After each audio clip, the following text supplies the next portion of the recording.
Cerita diawali seorang agen Intel yang dikabarkan telah tewas 1 tahun yang lalu, ternyata ditemukan masih hidup di sebuah kapal imigran gelap yang mengambil organ manusia. Agen tersebut bernama Han Ji-hyuk. Dia merupakan agen terbaik yang pernah dimiliki oleh Biro Intelijen Luar Negeri NIS. Han Ji-hyuk kemudian dibawa untuk diperiksa dan diinterogasi. Han Ji-hyuk ditemukan cukup memprihatinkan dengan bekas luka di tubuhnya yang menunjukkan dia pernah disiksa dan dikurung dalam jangka waktu yang sangat lama. Selain mengalami dehidrasi, juga ditemukan zat neurokimia dalam darahnya. Suatu zat yang mempengaruhi otak kita dan menghapus ingatannya. Sehingga disimpulkan Han Ji-hyuk mengalami hilang ingatan. Namun, memori yang hilang hanya sejak ia menghilang 1 tahun yang lalu hingga sekarang. Wakil Komisaris Biro Intelijen Asing NIS yang bernama Do Jin-suk dan Kang Pil-ho menggunakan berbagai cara untuk mengembalikan ingatan Han Ji-hyuk termasuk hipnotis. Setahun yang lalu, Han Ji-hyuk bersama kedua rekannya Kim Dong-wook dan Oh Kyung-suk bertugas ke Dandong, Tiongkok. Mereka menemukan lokasi penyimpanan narkoba dan lalu memusnahkannya. Malamnya, saat mereka kembali ke penginapan, seseorang mengetuk pintu. Namun sayangnya, ingatan Ji-hyuk hanya sampai di sana. Ia tidak mengingat siapa yang mengetuk pintu.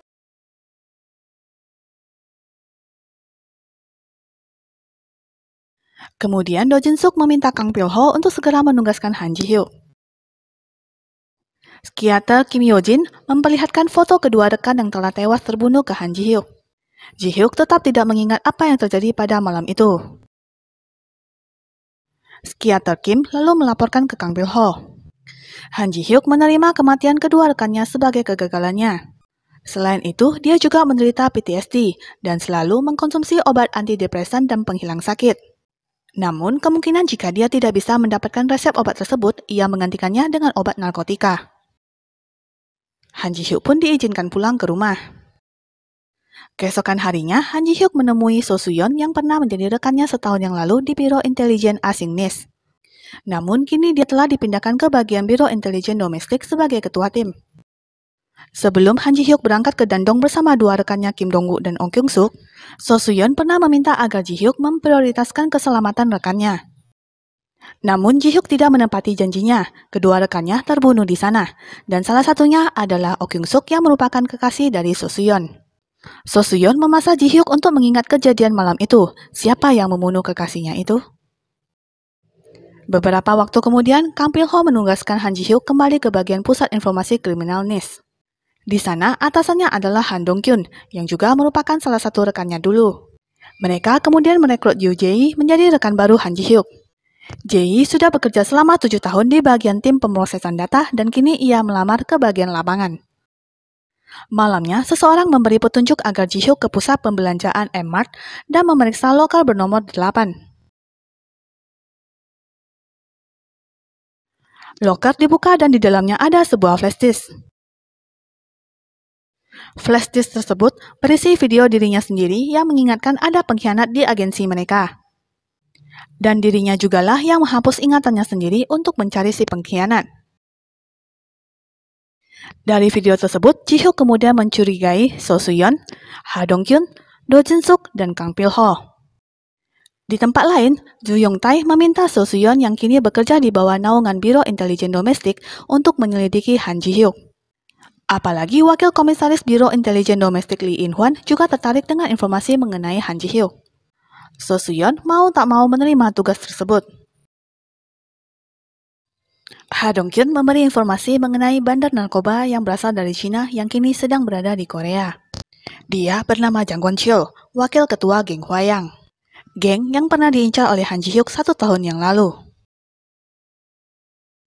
Kabarnya, Kartel Narkoba Tiongkok berencana akan beraksi di Korea Selatan.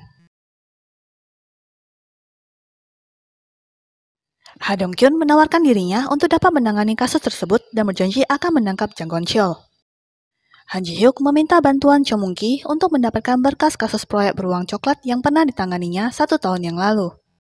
Dengan berkas tersebut, Ji-hyuk berusaha mengingat kejadian pada malam itu.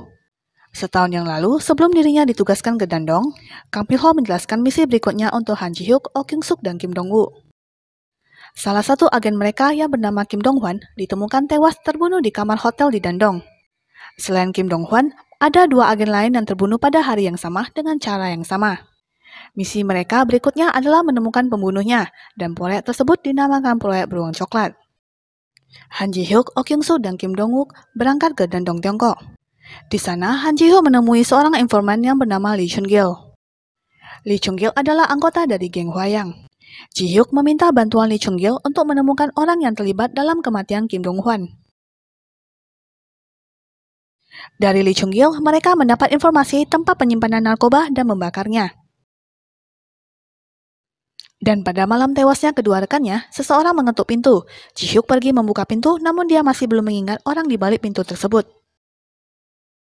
Keesokan harinya, tim Ha-deok-kyun menemukan lokasi keberadaan Jang Won-chul. Singkat cerita, mereka berhasil menangkap wakil ketua geng Hwayang tersebut beserta satu orang anggotanya dan satu orang supir. Mereka pun ditahan di kantor polisi. Melihat bosnya ditangkap, anggota Hwayang lainnya mengambil tindakan. Mereka menangkap seorang petugas polisi dan mengancam akan membunuh satu petugas polisi setiap harinya jika Jang Won-chul tidak segera dibebaskan. Mereka meminta agar Jang Won-chul dapat dideportasi ke negaranya. Dan ancaman tersebut bukan sekedar gertakan belaka. Mereka benar-benar membunuh seorang petugas bernama Kim Jin-ho dengan keji. Karena ancaman tersebut, membuat Do Jin-suk menugaskan Han Ji-hyuk untuk menginterogasi Jang Won-chul. Namun di saat interogasi, Jang Won-chul masih tetap bungkam walau dipaksa Han Ji-hyuk dengan perlakuan yang kasar. Jang Won-chul hanya mengatakan Han Ji-hyuk seorang yang bodoh. Di tempat lain, satu petugas lagi yang terbunuh oleh geng Hwayang. Dan tangan dari si petugas dikirim ke kantor polisi tempat Jang Won-chul ditahan. Di sana, para petugas termasuk Han Ji-hyuk melihat paket yang berisi tangan dari petugas yang tewas dibunuh. Di tangan tersebut terukir kata bodoh sama seperti yang terukir di jasad Kim Dong-hwan. Mengingat Jang Won-chul juga mengatakan hal serupa, Han Ji-hyuk tak dapat mengontrol emosinya dan lalu menyerang Jang Won-chul untuk memaksanya berbicara.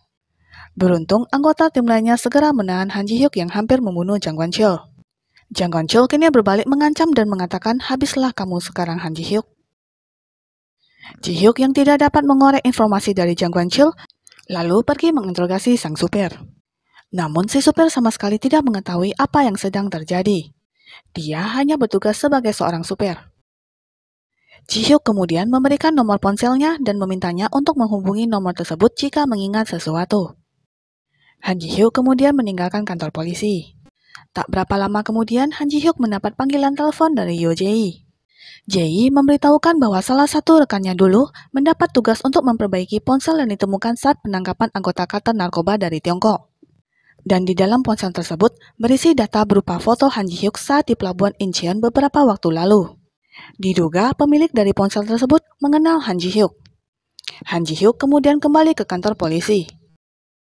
Sedangkan di kantor polisi, anggota geng Hwayang datang menyerang untuk membebaskan bosnya. Petugas polisi yang masih berada di kantor pun dibantai secara keji oleh mereka. Dan yang tak disangka, bos dari geng Hwayang yang bernama Hwang Mo-sul adalah sang supir. Dia kemudian membunuh Jang Won-chul karena terlalu banyak bicara.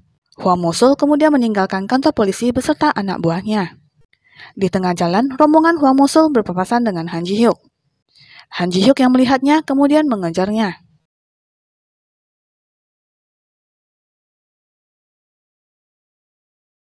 Namun karena Han Ji-hyuk hanya seorang diri, mobilnya pun mengalami kecelakaan.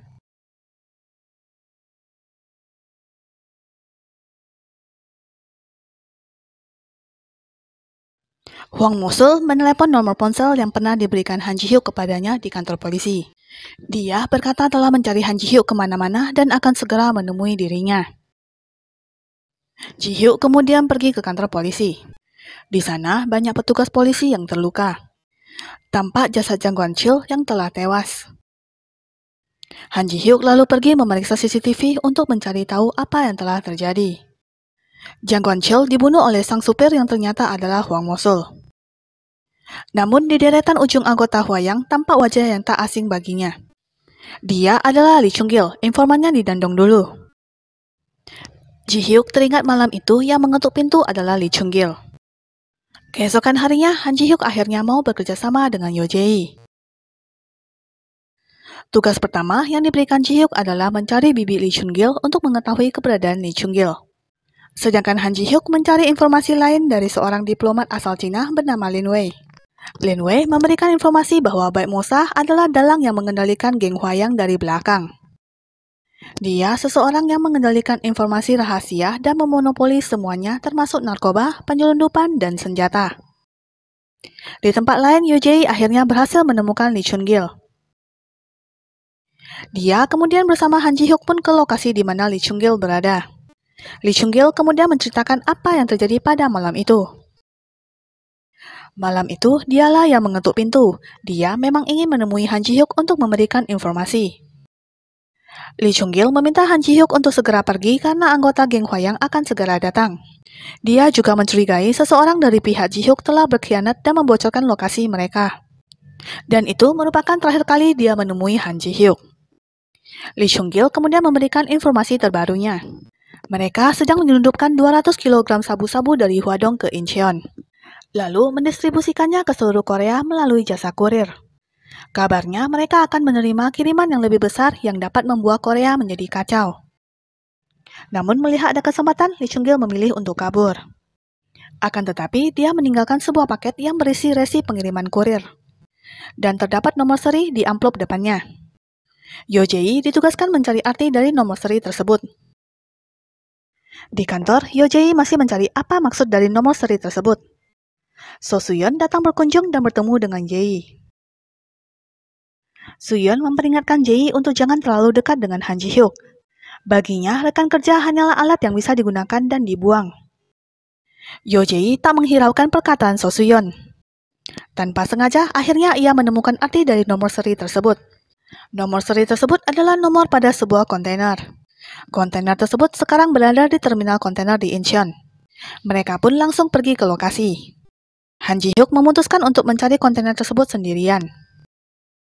Namun, tak berapa lama setelah Han Ji-hyuk pergi, beberapa mobil datang ke lokasi. Yo Jae segera mengabari Han Ji-hyuk. Namun, Han Ji-hyuk yang telah menemukan kontainer tak menghiraukan peringatan Jae. Dia tetap masuk ke dalam kontainer untuk memeriksa. Ada seorang kakek tua di dalam kontainer. Tiba-tiba dari luar terdengar suara Lee Chung-gil yang meminta tolong. Di luar, tampak anggota geng Hwayang yang sedang menyandera Lee Chung-gil. Karena takut Lee Chung-gil terluka, Han Ji-hyuk meletakkan senjatanya dan menyerah. Dari belakang, Hwang Mo-sul datang dan ingin membunuh Han Ji-hyuk. Namun, Hwang Mo-sul hanya membuat Han Ji-hyuk pingsan dan membawanya ke suatu tempat. Terungkap, alasan Hwang Mo-sul sangat ingin membunuh Han Ji-hyuk karena dulu Ji-hyuk pernah membunuh anaknya saat menjalankan misinya di Dandong.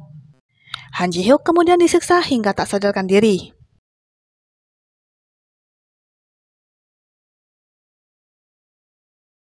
Namun sebelumnya, Ji-hyuk telah memberikan pesan ke Yo Jae bahwa dirinya mempunyai alat pelacak GPS dan meminta Jae untuk mengikuti alamat tersebut agar mereka dapat menemukan markas geng Hwayang. Yo Jae mengikuti lokasi di mana yang ditunjuk oleh alat pelacak GPS. Dan benar saja, Han Ji-hyuk memang dibawa ke markas mereka di mana di sana juga terdapat lab yang sedang membuat narkoba. Tak berapa lama kemudian, Hwang Mo-sul mendapat panggilan telepon dari Bai Mosa. Hwang Mo-sul lalu meninggalkan lokasi. Sedangkan Han Ji-hyuk yang hendak dibunuh oleh anak buah Hwang Mo-sul memberikan sinyal GPS kepada Yo Jae. Mendapat signal dari Han Ji-hyuk, Yo Jae segera menelepon ke pusat untuk meminta bantuan. Sedangkan Han Ji-hyuk dengan sisa tenaganya berusaha untuk melepaskan diri dan membunuh semua orang yang masih berada di tempat tersebut.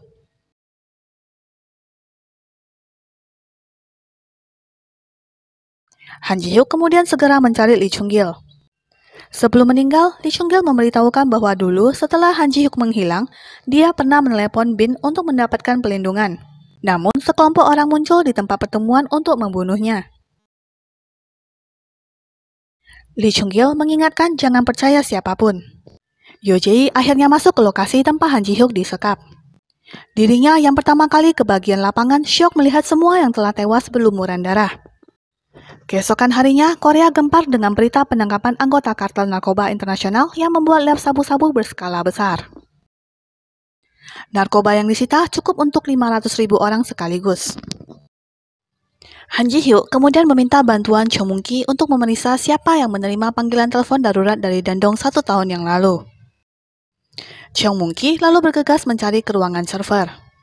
Namun, data yang dicari tidak ada catatannya.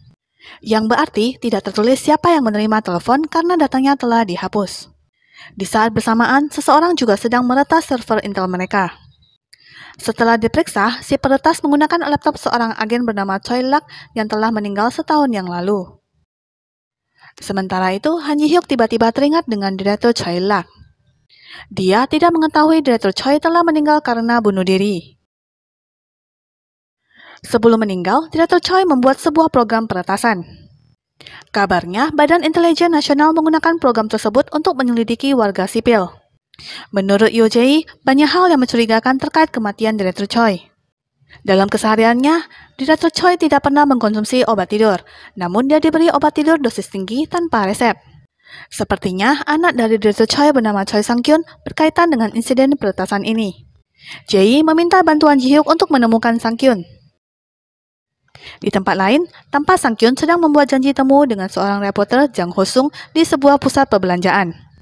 Di sana sudah ada reporter Jang dan beberapa orang anggota Seo Soo-yeon yang mengawasi. Karena melihat orang-orang mencurigakan mengawasi mereka, Sang-kyun berusaha kabur dari orang-orang tersebut. Beruntung tanpa sengaja Han Ji-hyuk dan Yoo Jae mengetahui keberadaan Sang-kyun, lalu membantu Sang-kyun untuk meloloskan diri. Mereka kemudian kabur dari tangga darurat. Akan tetapi, Sang-kyun mengenali Han Ji-hyuk. Sang-kyun berkata Ji-hyuk pernah berjanji setahun yang lalu di Shenyang akan melindungi ayahnya. Namun, janji tersebut tak pernah ditepati. Tiba-tiba, Ji-hyuk sekilas teringat ia pernah mengirimkan pesan ke Choi Lak untuk mencari tahu siapa yang menerima panggilan terakhir dari timnya. Karena berusaha mengingat, membuat dirinya mengalami sakit kepala. Melihat itu, Sang-kyun pun pergi meninggalkan Ji-hyuk. Direktur Eksekutif NIS menanyakan perihal mengenai insiden yang terjadi di sebuah mall. Lee In-hwan kemudian menjelaskan kejadiannya. Mall tersebut menjadi lokasi untuk menangkap orang yang meretas data Intel. Namun Han Ji-hyuk datang mengacaukannya dan malah membantu pelaku untuk lolos. Dia menyalahkan Do Jin-suk karena menugaskan kembali agen yang masih belum stabil kesehatannya. Direktur Eksekutif NIS kemudian memilih Lee In-hwan untuk menangani kasus peretasan ini. Sementara itu, Ha Dong-kyun bertanya kepada Han Ji-hyuk mengapa ia mengejar anak dari Choi Lak. Apakah karena kejadian di masa lalu? Cerita kemudian flashback ke 4 tahun lalu di Suriah. Saat itu, Han Ji-hyuk dan Ha Dong-kyun mendapat misi yang sama di sana. Han Ji-hyuk tanpa sengaja mengetahui Ha Dong-kyun mencuri uang dari anggaran mereka. Namun, sekarang Han Ji-hyuk lebih memilih untuk melupakan kejadian saat itu. Selain itu, Ha Dong-kyun juga merasa curiga kepada Seo Soo-yeon. Soo-yeon lah yang mengajukan diri untuk pindah ke Biro Intelijen Dalam Negeri tepat 2 hari sebelum Han Ji-hyuk menghilang di Dandong setahun yang lalu. Malamnya, Sang-kyun memberi pesan lewat sebuah email ke Yoo Jae. Pesan berupa sebuah game yang biasa dimainkan dirinya dan Sang-kyun. Jae merasa Sang-kyun akan menghubungi dirinya dari chat obrolan di game tersebut. Dan dugaan Jae benar, Sang-kyun akhirnya menghubunginya. Namun, karena ponsel Jae telah diretas oleh tim Seo Soo-yeon, otomatis Soo-yeon mengetahui Sang-kyun akan bertemu dengan Ji-hyuk dan Jae. Mau tak mau, Ji-hyuk dan Jae mengikuti arahan Seo Soo-yeon. Tepat di atas Ji-hyuk dan Jae terdapat kamera pengawas yang mengawasi gerak-gerik mereka. Namun, tiba-tiba kamera pengawas bergerak ke arah yang lain sehingga Seo Soo-yeon tidak dapat mengawasi Han Ji-hyuk. Tak berapa lama kemudian, muncul pesan di layar stasiun. Melihat itu, Ji-hyuk berlari menuju ke kereta ekspres bandara yang akan tiba 3 menit lagi. Ji-hyuk berusaha kabur dari kejaran tim Seo Soo-yeon dan berhasil masuk ke dalam kereta. Di dalam kereta, ia bertemu dengan Sang-kyun. Sang-kyun berkata di dalam laptop ayahnya, dia melihat ayahnya pernah berbicara dengan Ji-hyuk lewat obrolan via internet. Lalu, sekitar sepekan sebelum ayahnya tewas, Ji-hyuk yang sedang berada di Shenyang pernah menghubungi ayahnya untuk meminta bantuan. Ji-hyuk ingin mengetahui siapa yang menjawab telepon dari salah satu anggota timnya di Dandong. Namun sayangnya, percakapannya hanya sampai di sana. Tiba-tiba, dari dalam kereta, Seo Soo-yeon berkata ke Sang-kyun untuk jangan mempercayai Han Ji-hyuk. Karena Han Ji-hyuk lah yang mematahkan kaki ayahnya. Sang-kyun diminta untuk turun di stasiun berikutnya. Ji-hyuk yang mendengar tuduhan tersebut tidak membantah, yang membuat Sang-kyun ragu untuk mempercayainya. Sang-kyun lalu turun di stasiun berikutnya. Yang akhirnya ia ditangkap dan dibawa untuk diinterogasi. Laptop milik Sang-kyun segera diperiksa. Namun, saat laptop Sang-kyun disambungkan ke server bin, virus pun menyebar dan membuat semua data yang ada di server akan terhapus. Sang Kyun hanya memberi waktu hingga pukul 8 malam. Jika dia tidak bisa berbicara dengan Han Ji Hyuk, maka setiap data yang ada di server akan terhapus. Wakil Komisaris Lee In Hwan mau tak mau menyetujuinya. Han Ji Hyuk lalu berbicara dengan Sang Kyun tanpa seorang pun yang mengawasi. Sang Kyun bertanya apa maksud kata terakhir pembicaraan Ji Hyuk dan ayahnya. Ji Hyuk menceritakan kejadian beberapa tahun yang lalu saat mereka menjalankan misi di Suriah. Saat itu, Direktur Choi ada di tim sebagai ahli penyadapan. Namun terjadi masalah, salah satu anggota tim mencuri uang yang seharusnya untuk membeli informasi. Sehingga mereka harus mencari informasi itu sendiri. Saat itu, ada seorang anak yang mengajukan diri untuk memasang alat penyadap. Namun, rencananya gagal. Anak itu tewas disiksa dengan keji. Melihat kematian anak itu membuat Direktur Choi ingin membalas dendam. Han Ji Hyuk dan Ha Dong Kyun hanya diam tidak mengikuti Direktur Choi. Pada akhirnya, Direktur Choi ditemukan selamat dengan kaki yang patah. Dan kini Han Ji Hyuk paham akan tindakan Direktur Choi karena anak yang mati di Suriah seumuran dengan anaknya Sang Kyun. Sementara itu, waktu sudah menunjukkan jam 8 malam. Di ruangan server, para staf semakin panik karena berkas di server akan terhapus sebentar lagi. Han Ji Hyuk membujuk Sang Kyun memberikan kata kunci untuk menghentikan penghapusan berkas di server. Han Ji Hyuk berkata orang yang menerima telepon anggota timnya di Dandong setahun yang lalu kemungkinan adalah orang yang telah membunuh Direktur Choi. Ji Hyuk juga berjanji akan membantu Sang Kyun untuk menemukan pelaku di balik kematian ayahnya. Akhirnya, Sang Kyun memberikan kata kunci untuk menghentikan penghapusan. Data di ruangan server akhirnya selamat. Diam-diam, So Soo-yeon meninggalkan alat penyadap, sehingga ia dapat mendengar semua pembicaraan Han Ji Hyuk dan Sang Kyun. Keesokannya, So-yeon memanggil Ji Hyuk untuk ke ruangannya. Di saat itulah, Sang Kyun menelepon Han Ji Hyuk memberitahukan bahwa sebenarnya ayahnya berhasil menemukan orang yang menerima telepon dari anggota timnya di Dandong setahun yang lalu. Orang itu bernama So Soo-yeon.